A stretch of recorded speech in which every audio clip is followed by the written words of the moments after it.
Semuriris eko balik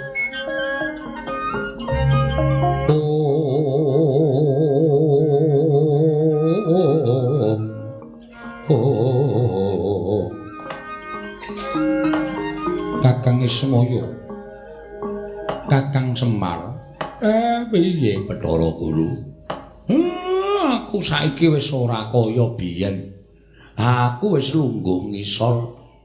Ya mung nggonku arep ngaturake tata krama sarana atur basa krama.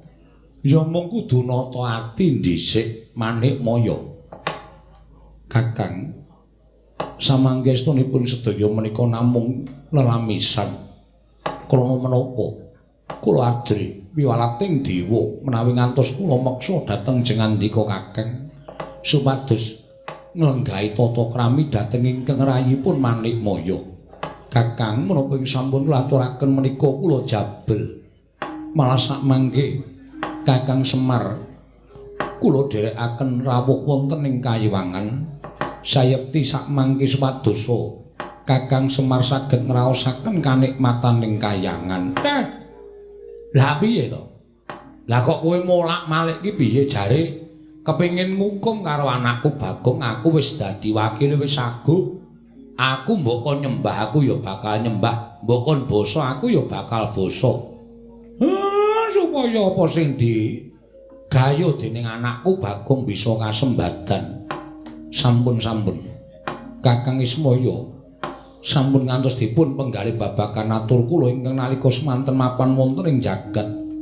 Namung sakmangke estunipun atur kula menika kala wau mboten lair kandhasing batos Kakang Ismaya. Wah, lah terus inggih sejatosipun sakmangke malah keparenga dinten sakmangke gandeng Kakang Ismaya sampun mapan wonten ing Kayiwangan. Monggo kinarya tandha bektinipun kadang taruna tumraping kadang werda. Kakang Semar sakmangke kula sugata wujuding pelempertangga jiwa miwah jambu dipa nirmala. Kakang Semar ingkang estunipun menika dados jangkeping dewa kedah ngraosaken nikmating pelempertangga jiwa menapa dene jambu dipa nirmala Kakang. Wah, ora ngemong nyono lah kok dadi Malik Grembyang kowe Manik Maya. Waduh. Ora sida mati to. Oh. Lah piye? Bathara Guru paring pangandikane kabeh mau ming lelamisan. Ora kandhas lahir batin ki. Mbah, ya matur nuwun. Malah bapak dijak mak emplem. Kowe doyan ora? Oh, doyan. Peloke. Doyan tetepan reng aku. Ampel mertangga jiwa ora doyan piye? Mertangga jiwa ki darane para dewa kok. Menawi Kakang Semarestu kersa mangke sugata menika badhe dipun aturaken anak kula pun Bathara Indra Kakang.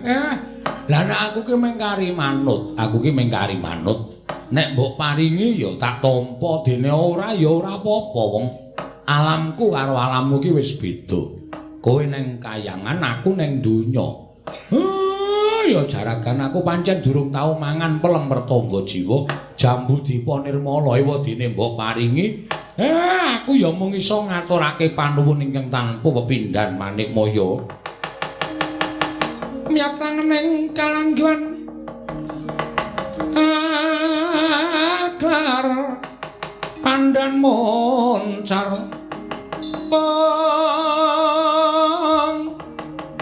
tinoner kekonang samsara tetan padhang kasoran pajaring purnaming gegono dasari mangsa katiga Indra kula wonten paring adhawuh Cawisna Pelemertangga Jiwulan Jambu Dipa Nirmala dimen didhahar dening Kakang Ismaya kaya ingkang wis kula dhawuhake lawan jeneng kita nun ngestaken dawuh nyuwun pamit pulun sing ati-ati aja kaya bocah cilik Bathara Indra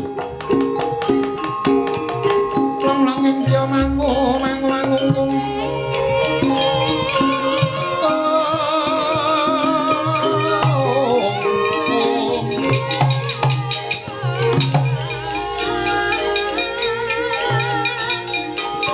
kanduan limang liling tanpa kanen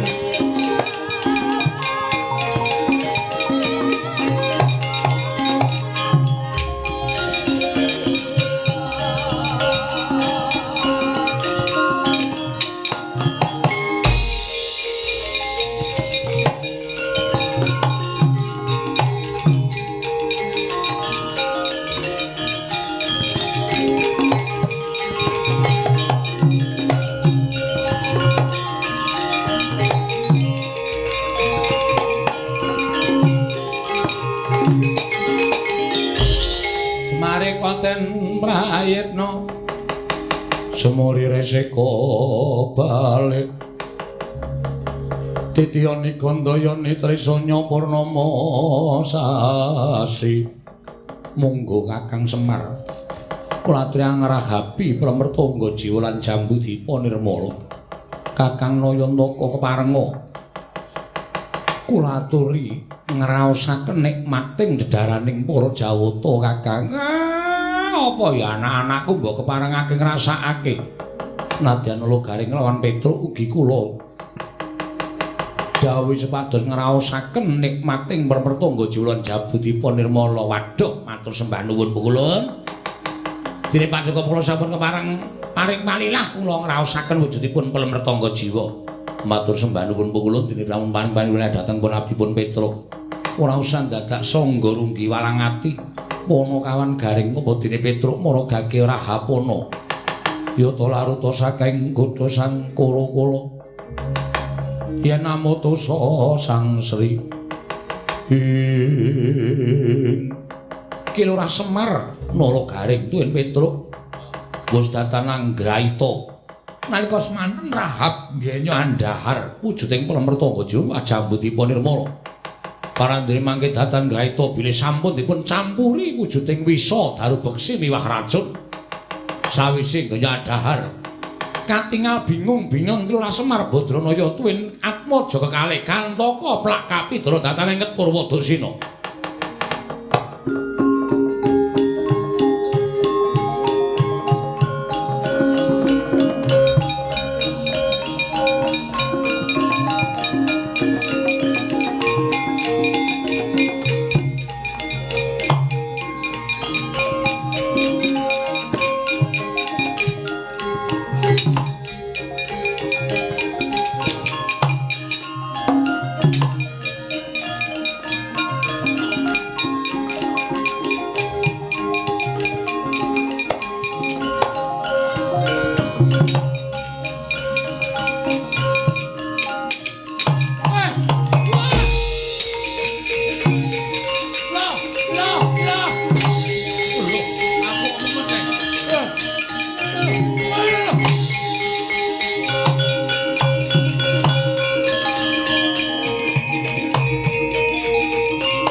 Semar Petruk apa dene Garing Kita ora ngerti lamun kabeh mau wis ulun campuri nganggo wisa racun. Aja nganti astaning Manikmaya keregetan. Kelawan kuandaning kadangku dhewe Indra wana timbalan. Papakno ana ing pinggiring candra dimuka. Samengko wayane mangsa kala ulun pribadi bakal nglundhungake kuandaning Kakang Ismaya garing apa dene Petruk ana ing telenging kawah. Lho niki ngestaken dawuh paduka pukulun.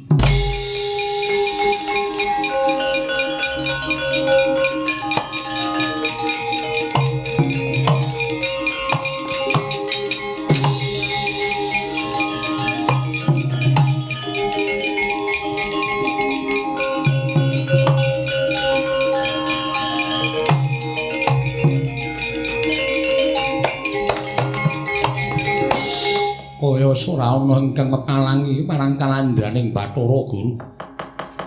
Titah ing ora gelem nyembah, titah ing ora gelem tata krama. Ya kuwi kadangku tuwa dhewe Kakang Ismaya Sirna Margalayu. Mung kari nyemplungake ning telenging kawah candra dimuka. Nonamit pasang Kalimantabe. Tinebena ngiladune dumawahing tawang-tawang pikulan. Kula ingkang sowan bukulun ingkang wayah pun ing madu kesma pun Janaka ya Sumarta Margana Kumbang Aliali Piligiti ya sang Kuntilisir ingkang sowan bukulun kocap kacarita kaimet kecap campuri merica prapraning Raden Janaka nyerbaba pindha sata lininting sata manggih krama diweja. Bukulun kula ingkang sowan bukulun. Kekatone cuk ane wadone cuk. Apa ya lali aku kaya bener. Per. Lapar manoke mabur. Enak kowe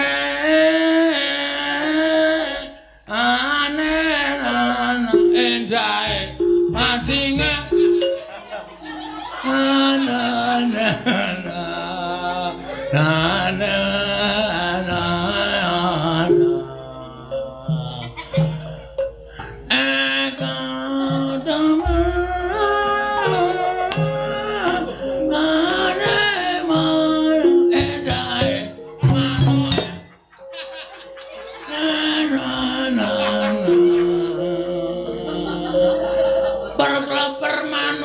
gundul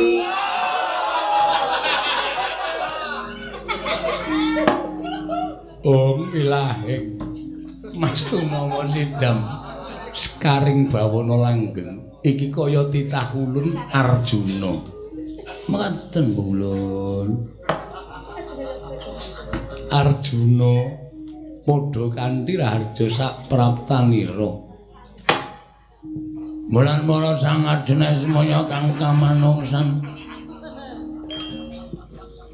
kasrepan tingkah ngungsu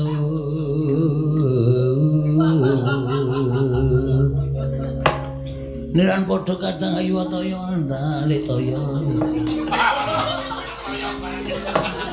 kasinggihan mekaten bekulun lingking wayah ing madu baru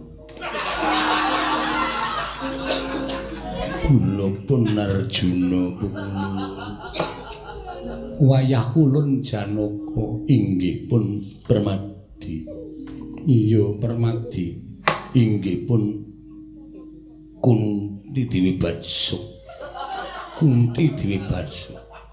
inggih Margana bapake Pendi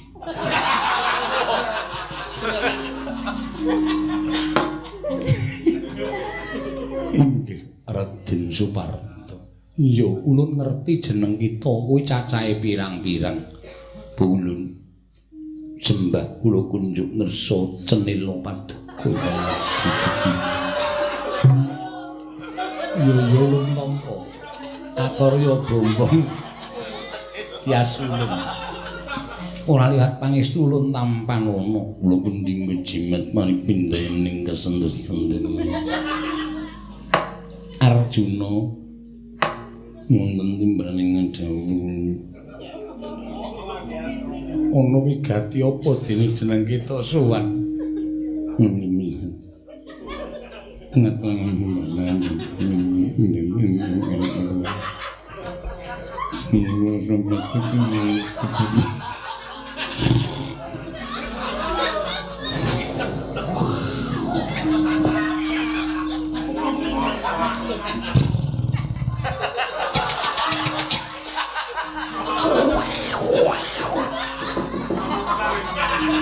Janaka kok ngorok kok kaya sekaten.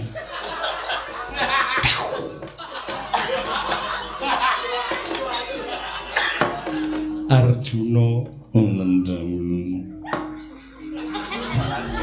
Apa to sababe jeneng kita sowan? Sebab akibat. Sangglenging sepisan bekul namung badhe nyuwun prisa. Yo Arjuna apa? Menapa sababipun? Dene Pak Rebo lairipun dinten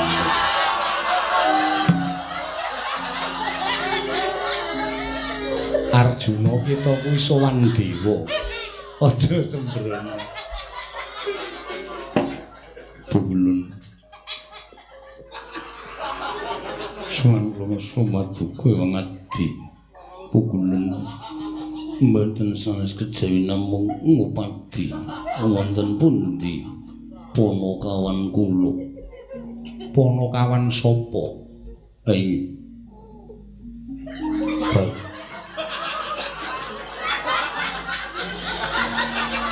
Ponokawan kula Bulun. Ponokawan sapa? Baron kalih bagi.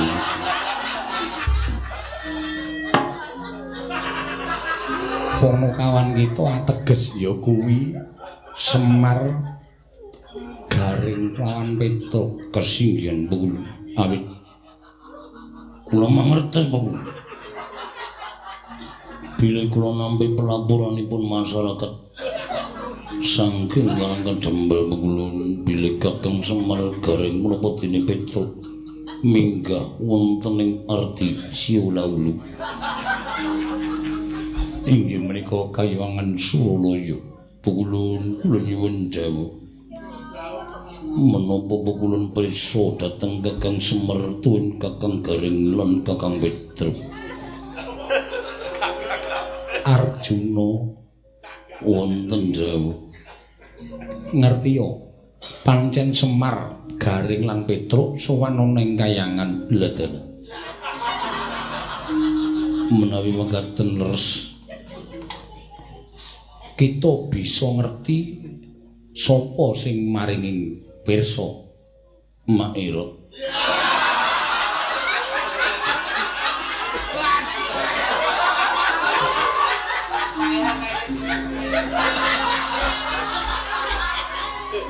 Menika klebet para normal mekaten Bulun. Ngerti ya? Inggih. Yen to Semar Garing lan Petruk samengko ulun papanake ana ing pinggiring kawah Candradimuka. Aduh Bulun. Kenging menapa mboten dipun papanaken wonten ing pinggiring rut kemawon.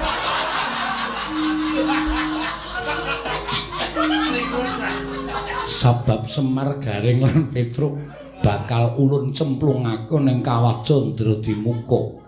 Arjuna pamekon jeng-jeng mangat katan lerken bener ora iki cincingane gol bumi koncang kancing langit kelap-kelap katon lir kincang risang mawe gandung ajuk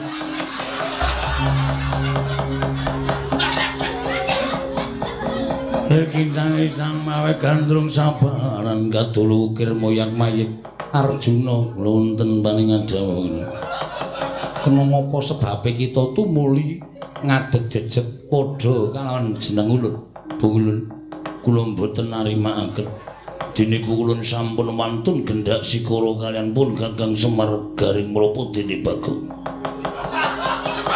kula mboten narimakaken sabab Semar Garing Petruk menika ponokawan kula kula mboten narimakaken Pukulun mrai Pukulun badhe mejahi dhateng Kakang Semar Garing Petruk kula suwun sampun ngantos sedaya dipun pejahi mangke pejahi sedaya peteng sanget Pukulun kula suwun kanthi sanget paduka Pukulun menapa menika mangsulaken ponokawan mrai boten mangsulaken paripaksa kula wantun kaliyan paduka Pukulun sesembahan kula Pukulun Sang Hyang Jagadgiri Pratingga kula inggih boten narimakaken menawi saged kayangan badhe kula obrak-abrik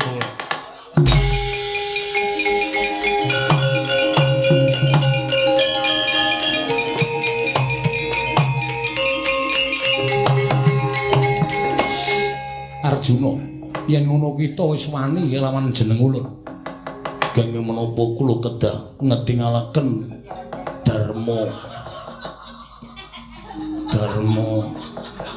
kene menapa kula kedah ngetingalaken Darma Wisata dan Badraguna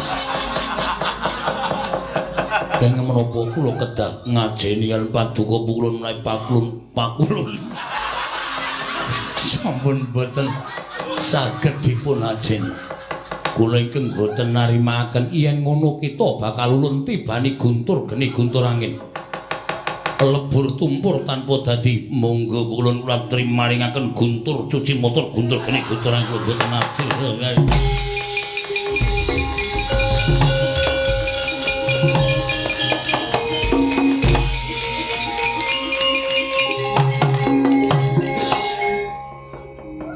Arjuna kita kenggonan apa teka kita ora temama wujuding guntur geni guntur angin kula sampun kenal guntur langkung saking selangkung taun mila guntur mboten purun nemahi dhateng jasad kula yen ngono kita bakal ulun tibani Cistrisula Pukulun kula nggadahi pusaka Cistriyamin menawi kula tamakaken kaliyan sak marwanipun panjenengan badhe cilaka tampanana Cistrisula kelakon njebluk dada kita Janaka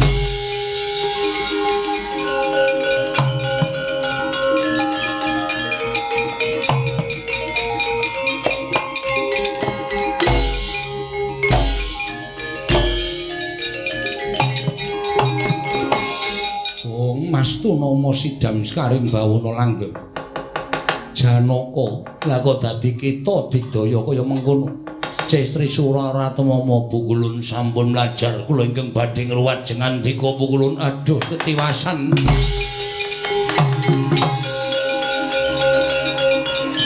ora kaya kandhane kaya ora nyono babar pisan lah kok Janaka kok digdayane kaya ngono lho iki teko nang kene nah kosek lho kosek kita omong apa aduh cilaka iki aduh wah keterucut iki wah wis kosek konangan kowe ya mau omong kok jur kaya ngono iki kula ngaturaken bekti kula konjo Pukulun kula ngaturaken bekti kula konjo Simbang mampet kula kunjung mampet Pukulun serasa digawe-gawe ulun ngerti kita sapa ayo kok iso dadi kaya ngono nggih Pukulun kula kepengin nyelametaken dhateng pun Bapak Semar ayo Janaka kok nyebut Bapak Semar wis konangan iki wis pun kula blok kasutane sama nggih omong-omong jitet cangkeme. Dewa arep dijitet cangkeme. Bapak kula teng pundi kulon? Lah kok iki iso dadi Janaka piye? Wis kase mbantu. Wong apik niku bakal kase mbantu. Bapak kula teng pundi? Bapakmu didokok ning pinggiring Candra Dimeka. Alah, kok lekani kaya temen.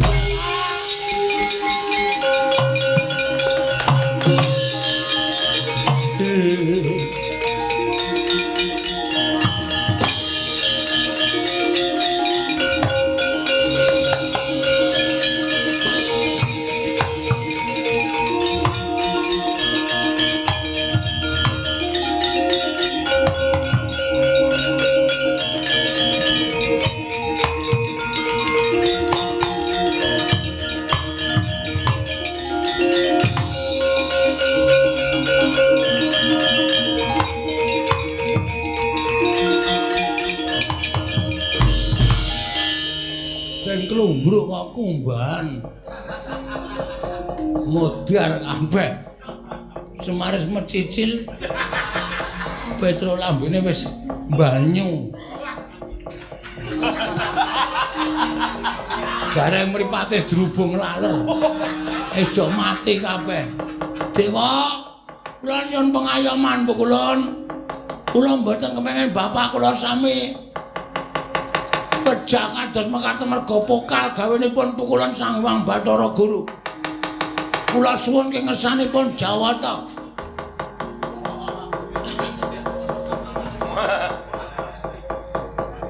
Ngat ingsun semedi. Ora pati-pati weruh barang apa wae. Ora pati-pati ngambu gondo apa wae. Ora pati-pati kumecap. Ora pati-pati mikir apa wae. Ora pati-pati obah. Muga-muga dewa ngijabahi apa sing dadi panyuwunku.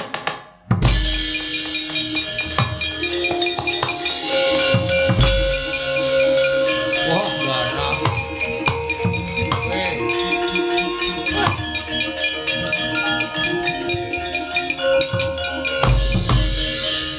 Ngaturaken panuwun Gus. Sampun kepareng mitulungi dhateng kula. Nyono lho Gering.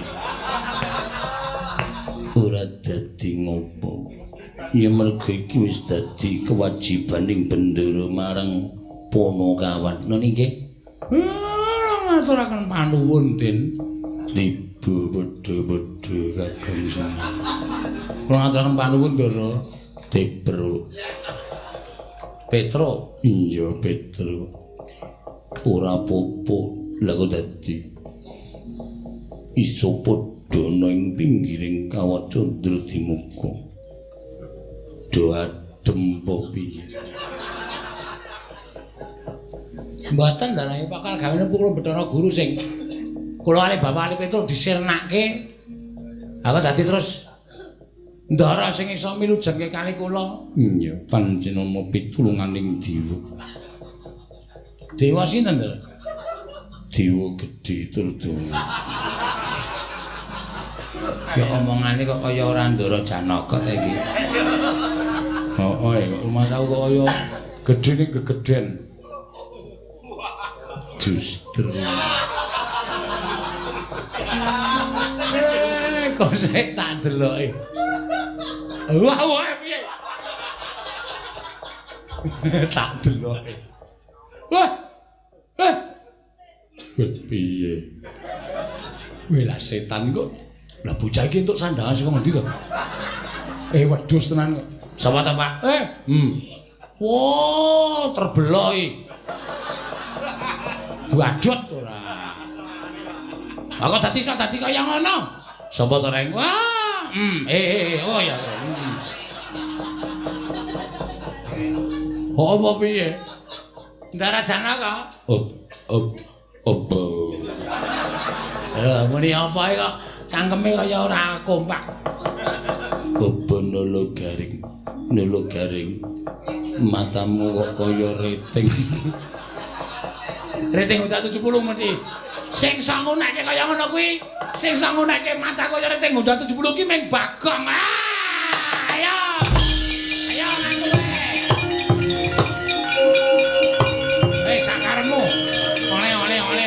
apa wis. Mangsa barang sakarmu. Bebas wae kok.